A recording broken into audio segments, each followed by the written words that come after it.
Hey everybody, happy Sunday. I hope that wherever you are and whatever you're doing, you are having a really good day. I'm recording this on Saturday. We've had a very calm and wonderful day so far. I'm just about to sit down and do some more editing on the Ford Mustang Mach-E video. It's taking a lot longer than I thought, partly because of the amount of footage that we captured when we did that review. And then tomorrow I'm going to film with this car, which is the Volkswagen ID.4, as some of you may have guessed. Yes, I'm really excited about that because I've got to admit I'm not enjoying the ID.4 as much as I did the Ford Mustang Mach-E. But the subject of today's video has got everything to do with that car. Namely, are you a physical button person or are you a touchscreen person? I always thought that I was someone who preferred touchscreen interactions than physical buttons because it allows you to be more flexible in what you do.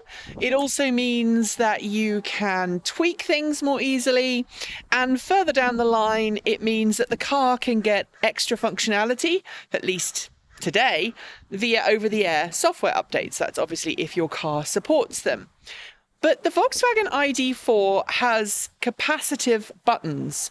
Those are buttons that are effectively ones that you press the button and it's not a physical click switch. It's a touchscreen response, a capacitive touchscreen response. And then there's haptic feedback, which means that the button vibrates, which is a bit weird, but it also means that if you don't hold the steering wheel just right, if you don't touch things in just the right way, what happens is the car will mistake you brushing your hand over the switch as you physically touching the switch. And we had this problem with the first generation Chevrolet Volt, which is a car that we also owned back in the UK. We had a Volt. No, not an Ampera. It was an actual, factual, honest to goodness, right-hand drive Chevrolet Volt. There were a couple of hundred made, and I was one of a few hundred people who bought one, including Johnny Smith. Johnny Smith also had one. I don't think he purchased his brand new, but I know he had one for a while as well. And I've realised that I don't like capacitive touch screen buttons or capacitive buttons as much as I like physical buttons.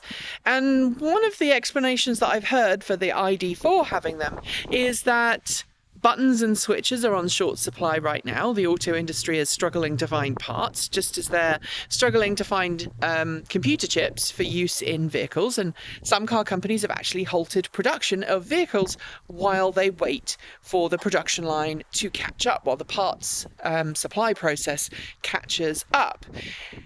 And so the Volkswagen ID.4 has very few physical buttons. One of the other things that strikes me about this car is that when you're talking about the windows, the front electric windows operate normally using push buttons. You know, you push it down to push the window down, and then you pull it back to lift the window up. But if you want to activate the rear windows from the driver's seat, you have to press a capacitive button that says rear, and then use those same switches that you would for the front and rear seats, which feels weird. And frankly, I don't like it very much. So I'm curious to know if you prefer classic push button switches or if you prefer everything to be on a touchscreen display like you would find in, say, the Tesla Model 3, Model Y, Model S and Model X, or whether you prefer even a halfway house like we have in, say, the Chevrolet Bolt, the current generation Chevrolet Bolt.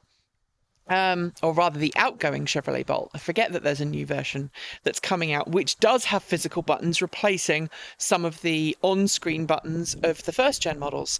And that suggests that customers have that same reaction to me when it comes to capacitive touchscreen or just digital touchscreen interaction.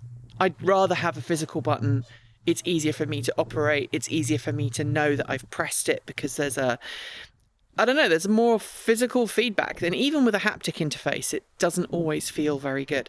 Let me know what you think in the comments below. Let me know what you think of the new camera and the new lens. This is our newest GoPro that we're now going to be shooting footage on.